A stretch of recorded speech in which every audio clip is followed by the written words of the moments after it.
Good. Okay.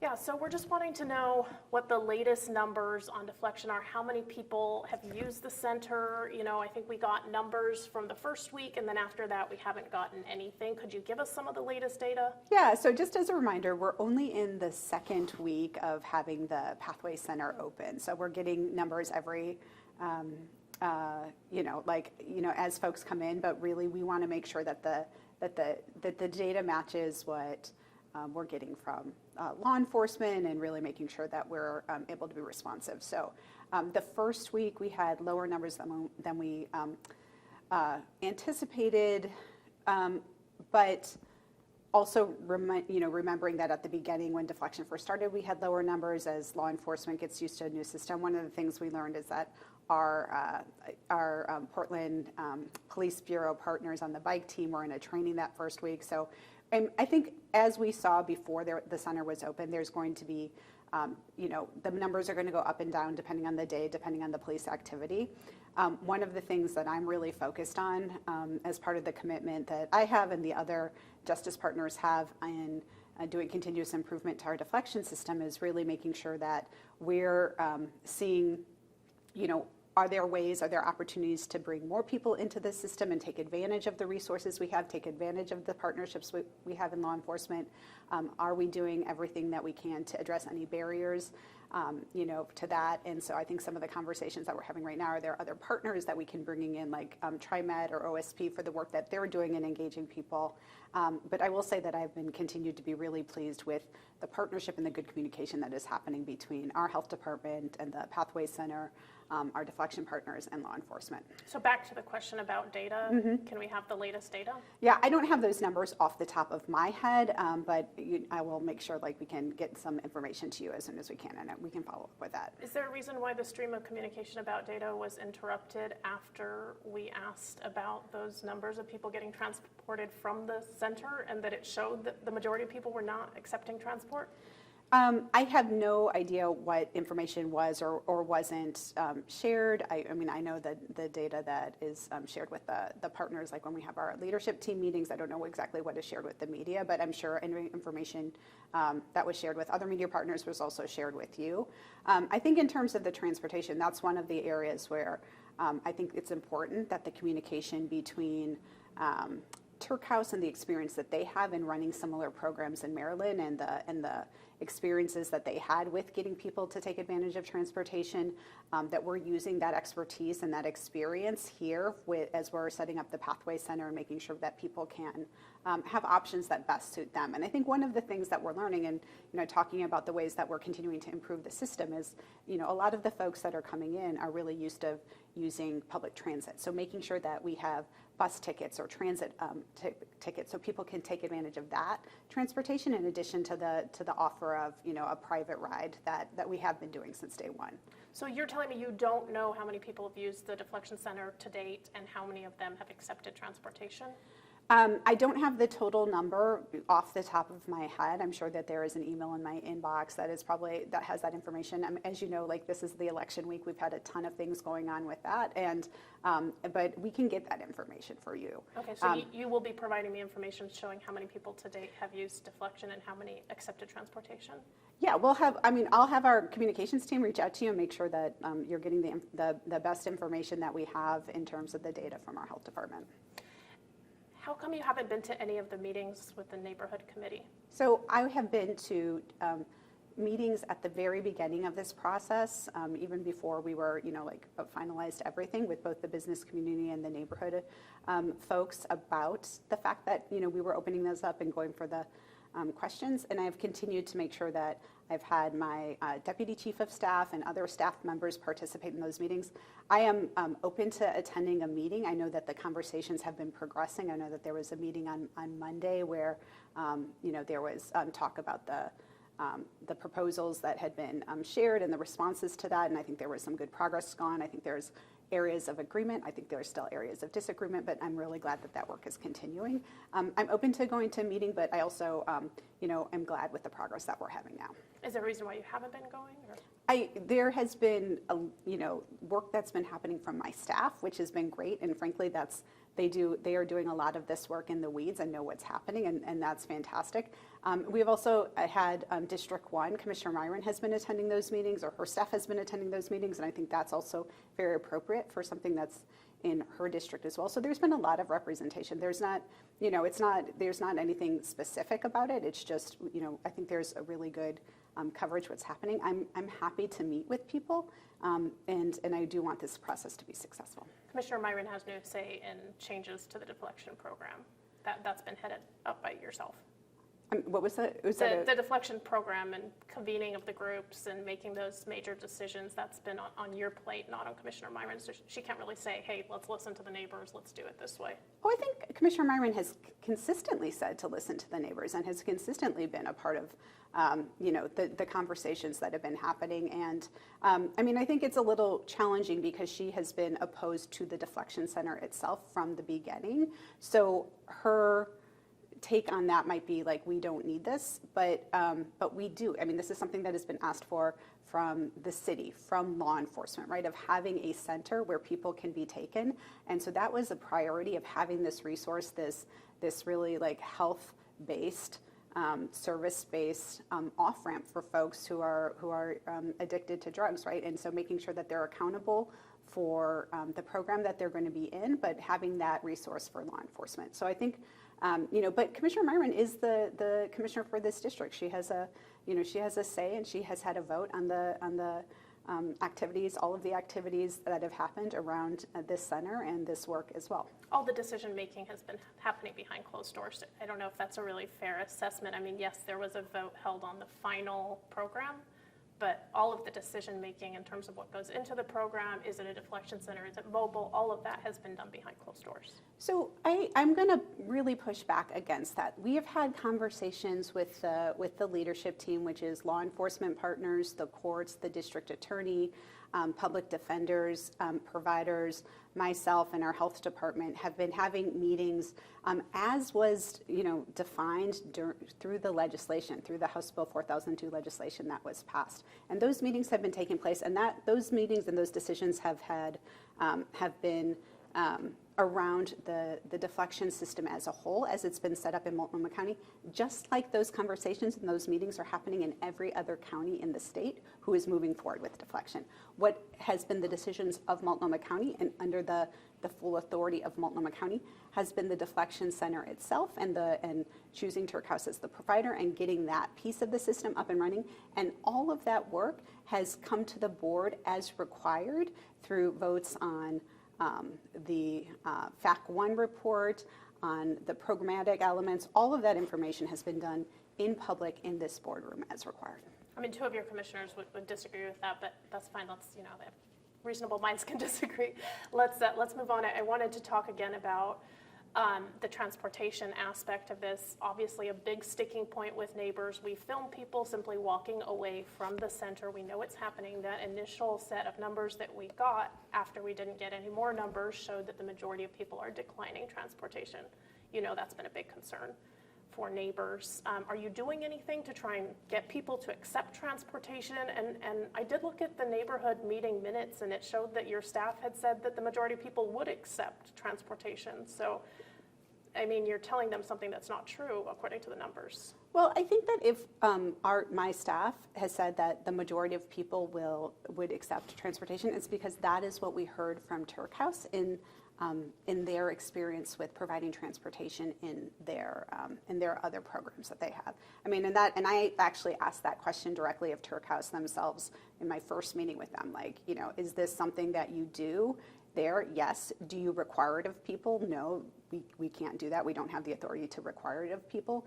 And how many people are taking it up? And they're like, almost everyone takes it up. Not everyone, but the majority of people do. And so for me, the question is, why aren't people taking advantage of it here, right? And again, the numbers have not been overwhelming overall in terms of the sheer numbers of people who are either taking transportation or not in general. So I think the impact to the neighborhood is still relatively low, but it's still an issue that I want to make sure that we're getting to the bottom of and understanding what was working there and how can we make sure it's working here? And I said earlier, you know, making sure that we're providing all of the options, and especially options that people feel most comfortable with taking, like transit options, is something that we're adding into the mix, and really the goal of making sure that we also have almost everyone accepting transportation from the center.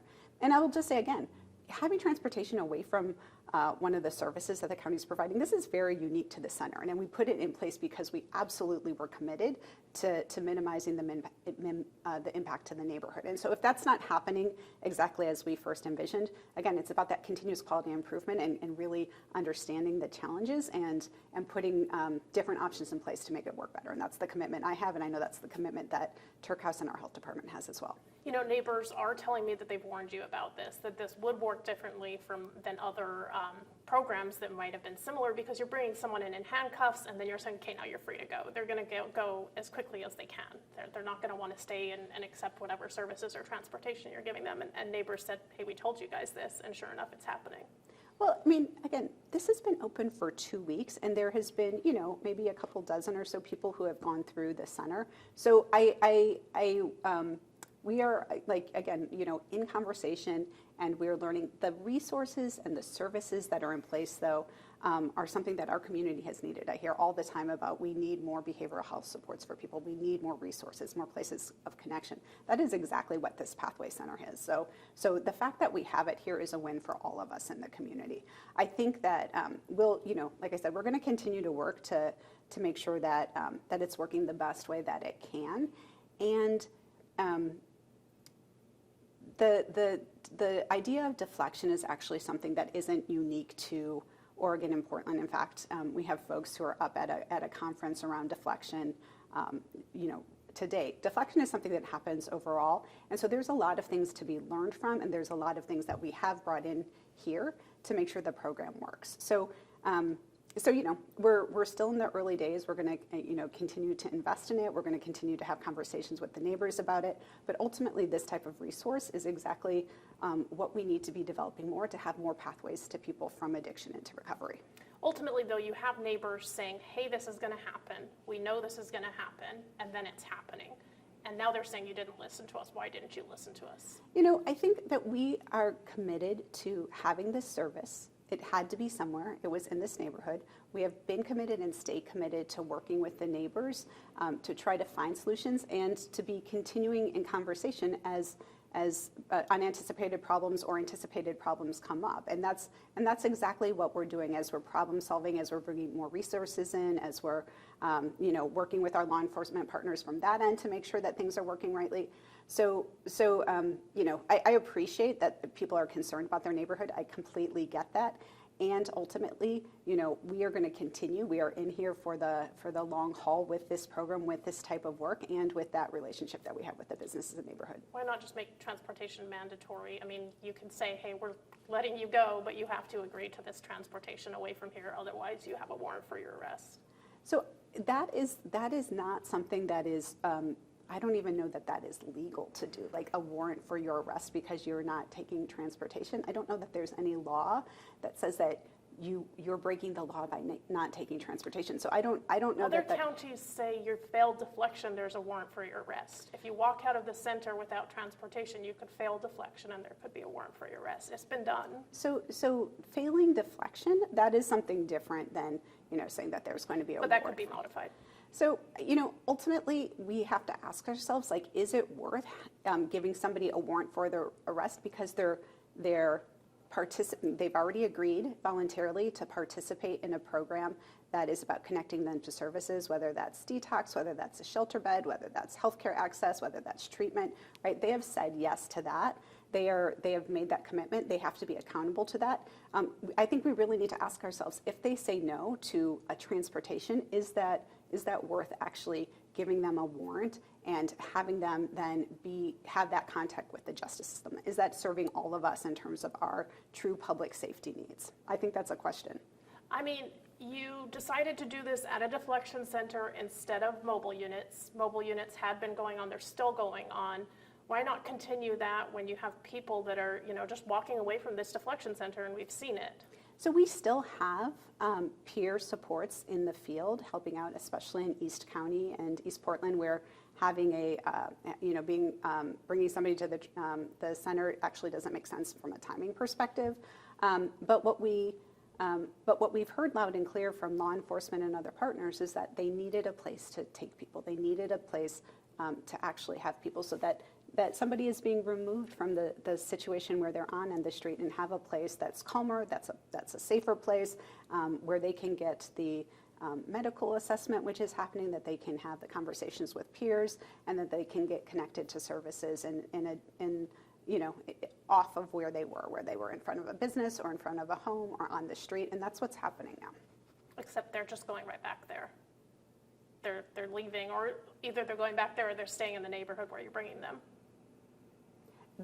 Because, I mean, your data, at least for the first week and what we've seen on camera, is they bring them in handcuffs. The person walks out as soon as the police leave the front of the building, and then they're out in the neighborhood, or they're going back to where they were before. So I don't think that there's any foundation to actually say that, because The data from the first week.